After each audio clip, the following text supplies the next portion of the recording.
Good morning, student friends. Welcome back to the Learning Management System program offered by Department of Collegiate Education, Government of Karnataka. Till the last session, we had a discussion on the problems and solution on business income as well as professional income. In this session, we are going to solve some of the problems from earlier question papers. Okay, it is on business income. Okay, let us start and let us have a look on the question. Yeah, Mr. Amar gives you the following P&L account for the previous year 14-15. Don't bother about the year. The matter is content. Okay, year doesn't matter here. Okay, compute is taxable income from business. We'll go with the solution directly. Net profit as per P&L account 4,45,000 plus expenses disallowed. Please go through the debit side. Salaries allowed, rent and rates allowed, establishment expenses allowed, provision for bad debts disallowed, not allowed. It should be taken. Publicity, okay. Patent purchased, no, disallowed because it is an asset. Technical know-how purchased on 1115, it is again asset, disallowed. Depreciation 70,000. So we have depreciation in the additional information, so that disallow it. Depreciation 70,000. Excise duty provision 80,000. We have an adjustment D additional information. 40% of excise duty provision was paid before the due date of filing of return. So 60% is disallowed. 80,000 into 60% is disallowed. Donation to National Laboratory disallowed. Next, establishment expenses include rupees 10,000 for repairs to house property. Repairs to house property, personal payment disallowed. Salary includes rupees 30,000 to owner's son and ITO. Income tax officer points out rupees 5,000 is excessive. So 5,000 is excessive payment, so that is disallowed. Establishment expenses also included 5,000 expenditure paid out of India without TDS in India. So paid out of India without TDS disallowed 5,000.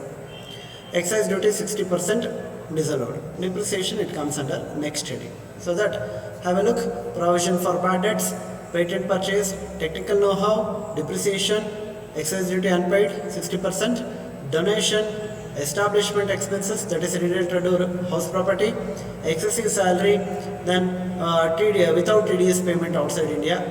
Total 3,93,000. So 445,000 plus 3,93,000. 8,38,000 is subtotal. Now have a look here. Less expenses allowed but not recorded. Additional information number E.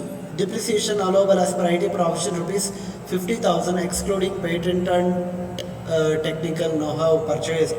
So patents ge matte know-how ge depreciation charge agilla anta helidare. So hagagi depreciation as per IT 50,000. Depreciation on patents 25%. ನಮ್ಗೆ ಗೊತ್ತಿದೆ patent know-how ಎಲ್ಲ intangible assets 25% depreciation ಇದೆ. So 1 lakh into 25%, 25,000. Then depreciation on know-how, please concentrate here. It is acquired on January 1st. Okay, January 1st and year ending March 31st. So it has been put into use for only 3 months. ಅಂದರೆ 6 ತಿಂಗಳಿಗಿನ್ನ ಕಡಿಮೆ use ಆಗಿದೆ. So ಹಾಗಾಗಿ ನಾವು 6 months ಮಾತ್ರ depreciation charge ಮಾಡಬೇಕು. So that 1 lakh into 25% rate of depreciation into for 6 months out of 12 months. So 12,500. So that 87,500 depreciation. So 7,50,500 is the subtotal. Next, non-business income. Please concentrate on the credit side. Commission, it is business related.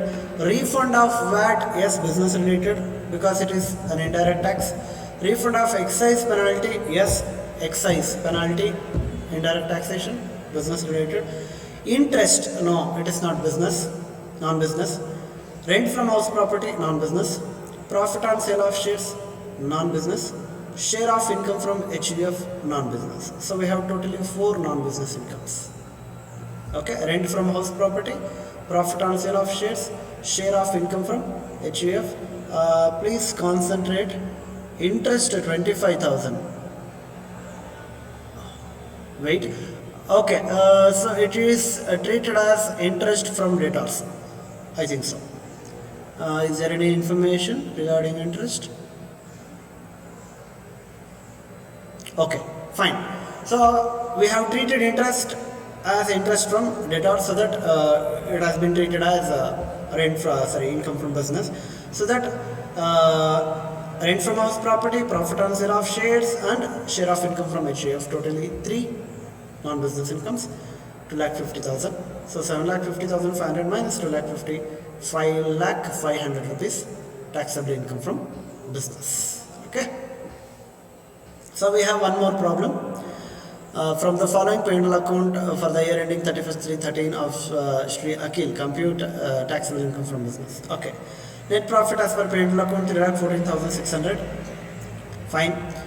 Plus expenses disallowed, office salaries allowed, proprietor salary disallowed, interest on capital disallowed, general expenses we don't know, as of now allowed. Sorry. Bad debt allowed, advertisement allowed, fire insurance premium allowed, income tax disallowed, RBDD disallowed, motor car expenses so far as of now allowed, donation disallowed, sales tax allowed, repairs allowed, audit fees allowed, other expense allowed, depreciation, we have depreciation over there, so that disallow it. Okay. Next, other information, advertisement includes the cost of signboard rupees 2,500. Please concentrate here. If it is signboard, it becomes a capital expenditure, so that 2,500 is disallowed. Motor car expenses include 5,500 as motor car expenses are private use, so that 5,500 becomes disallowed. Repairs includes 2,750 of residential house, so that again it is personal, 2,750 disallowed. Allowable depreciation come under next heading. Other expenses include rupees 2,000 related to household expenses, so 2,000 disallowed. So that please have a look here. Proprietor salary, interest on capital, income tax, RBD, donation, depreciation, signboard, motor car expenses, personal, repairs, residential house, household expenses. Totally 1,17,250. Okay, remaining 4,31,850.